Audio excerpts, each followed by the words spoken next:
আসসালামু আলাইকুম গাইস, কেমন আছেন আপনারা সবাই? আপনাদের জন্য আমি আজকে একটা ডবল পিজার রেসিপি নিয়ে আসছি। প্রথম দেখুন, এখানে 1 চামচ ধনিয়ার গুঁড়া, 1 চামচ মরিচের গুঁড়া, 1 চামচ হলুদ, জিরার গুঁড়া, 1 চামচ লবণ আর 1 চামচ গরম মশলার গুঁড়া, একটু সয়া সস দিয়ে সুন্দর করে কিন্তু 1 চামচ গোলমরিচ দিয়ে আমি কিন্তু একটু সিরকা দিয়ে তারপরে কিন্তু মাংসটা মাইকা এক জায়গায় রেখে দিয়েছিলাম। আর মাংসটা যখন মাখা হয়ে গেছে, মাংসটা সুন্দর করে আমি একটু তেল দিয়ে তেলের মধ্যে দিয়ে দিলাম, অল্প পানি দিয়ে মাংসের বাটিটা ধুইয়া দিছি। আর দিয়ে ডাইকা মাংসটাকে সুন্দর করে সিদ্ধ হওয়া পর্যন্ত রান্না করবো। রান্না করে যখন শুকিয়ে গেছে, একার ভাজা ভাজা করে মাংসটা উঠাই এক সাইডে রেখে দেব।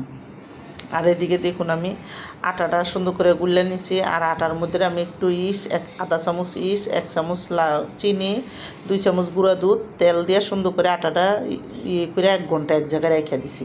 তারপরে দেখুন, এখানে আমি 3টা সাইজের রুটি করে নিব।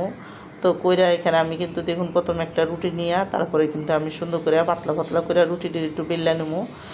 আর পাতলা করে বেললা তারপরে কিন্তু আমি যেই ফ্রাই প্যানটার ভিতরে ভাজবো, এই ফ্রাই প্যানটার ভিতরে রাখুন যাতে রুটিটা সুন্দর করে একটু ফুললা যায়।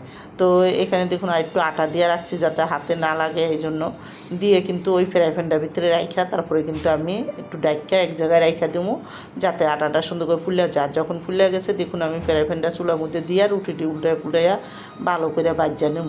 তো আস্তে আস্তে রুটিটা চুলার আঁচটা মিডিয়ামে রাখা সুন্দর করে ভাজা তারপরে একটা সাইডে উড়াইয়া আরেকটা রুটি আমি দিয়ে দিলাম। এবার এই পিজার মধ্যে আমি এখন সুন্দর করে ওই রুটিটা দিয়া চুলা কিন্তু এখন জ্বালাই না, চুলাটা বন্ধ করে আমি দেখুন পিজা সস দিয়ে দিছি। এদিকে মেয়োনিজ আর পিজা সস একসাথে মিলাই আমি দিছি, একটু বেশি করে দিয়ে কিন্তু তারপরে আমি এখানে প্রথম দেখুন কাঁচামরিচ দিয়ে দিলাম, তারপরে একটু বেশি করে পেঁয়াজ দিয়ে দিলাম। আর এখানে কয়েকটা টমাটো দিয়ে দিছি, একটু ধনিয়া পাতা দিয়ে দিছি। দিয়ে কিন্তু আমি এখন এখানে দেখুন মাংস দিয়ে দেবো। তো পরিমাণ মতন মাংসটাও আমি সুন্দর করে এদিকে দিয়ে দেবো।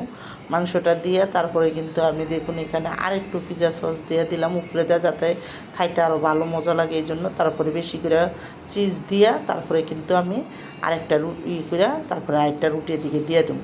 তো সুন্দর করে আরেকটা রুটি দিয়া ওই রুটিটার ভিতরে এইভাবে পিজা সস সব কিছু দিয়া তারপরে মাংস দিয়া সব কিছু দিয়ে দেবো, দিয়া করে দেবো। তা আমার এই ডবল পিজার রেসিপিটা যাদের পছন্দ তারা লাইক সাবস্ক্রাইব দিয়েন। প্লিজ আমার ভিডিওটা বেশি বেশি শেয়ার করে দিয়েন আর সাবস্ক্রাইব করে দিয়েন। আর এইভাবে পিজা বানায় ইফতারের মধ্যে বাচ্চাদের দিয়েন, অনেক খুশি হয়ে যাবো। তা আমার দেখুন এখন পিজাটি সুন্দর করে বানানো হয়ে গেছে। আর আমি সুন্দর করে কিন্তু সব বেশি বেশি করে দুনোটা পিঠে আমি দিয়ে দিছি।